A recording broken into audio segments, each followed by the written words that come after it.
નમસ્કાર ખેડૂત મિત્રો, હું એજે મુળિયા આપ સર્વ ખેડૂત મિત્રોનું હાર્દિક સ્વાગત કરું છું। ખેડૂત મિત્રો, ખેડૂત ખુશ તો બધા ખુશ આ વાત લઈ આપણે દર વખતે કંઈક ને કંઈક નવી માહિતી સાથે મિત્રો મળીએ છીએ।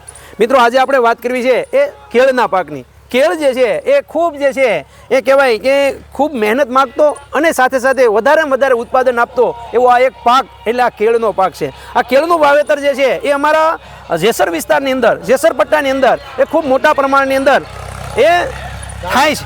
ત્યારે આજે જે છે એ મિત્રો આપણે જુદા જુદા જે છે એ ખેડૂતોની મુલાકાત લેતા હોય એમાંના અમારા આજે મોરસુપણા ગામના પ્રગતિશીલ ખેડૂતની મિત્રો મુલાકાત લીધી છે। ત્યારે સૌપ્રથમ ભાઈનો પરિચય લઈ અને ત્યારબાદ આ કેળનું વાવેતર ક્યારે કરવામાં આવે, કેટલું અંતર રાખવામાં આવે, કેવા ખાતરો વાપરવામાં આવે છે, કેળની અંદર કેવું અંદાજે ઉત્પાદન આવતો અને કેવા કેવા રોગ આવે ભાઈ પાસેથી જાણવાનો પ્રયત્ન કરશું। આપનો પરિચય, તમારું નામ?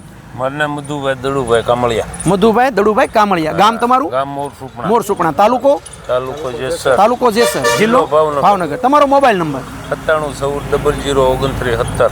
હવે કમળિયાભાઈ, તમે જે છે આ વખતે કેટલા વીઘામાં કેળનું વાવેતર કરવાનું વિચાર્યું છે? કેટલા વીઘામાં કેળ વાવી છે? 6 વીઘામાં। 6 વીઘામાં વાવી છે।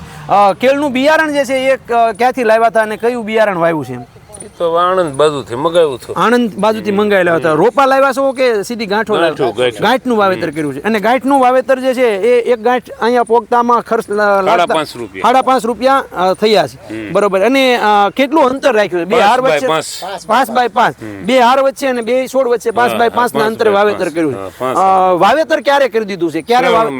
શ્રાવણ મહિનામાં વાવેતર કરી દીધું છે। હવે આનું જે છે એ વાવેતર કર્યા પછી કેવી કેવી કાળજી રાખી છે? આના અંદર કેવી કેવી કાળજી રાખવાની હોય છે? કાળજી તો રાખવી જ પડે, જેવી કાળજી રાખો એવી થાય। ખાતરનો ડોઝ આપવો પડે, પછી પાણીનો ડોઝ આપવો પડે, બરોબર।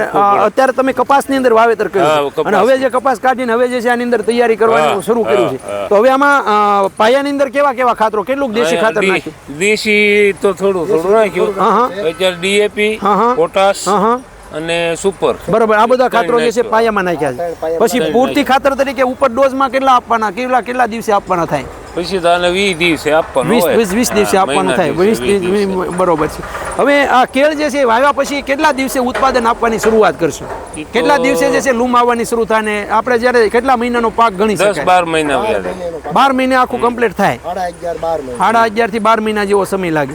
અને અંદાજિત જે છે એ માવજત જેવો છે, ઉત્પાદન જે છે કેટલું મળતું હશે એમ અંદાજિત? ઉત્પાદન વીઘે 1000 મણ, વીઘે 1000 મણ। અને અંદાજિત ભાવ જે છે કેવા એવરેજ ભાવ રહેતા હોય? 200 ની આજુબાજુ। અને વેચાણ જે છે કેવી રીતનું કરો છો? ક્યાં વેચાણ કરો? કેરણ આઈને વેચાણ આઈને નથી એમ।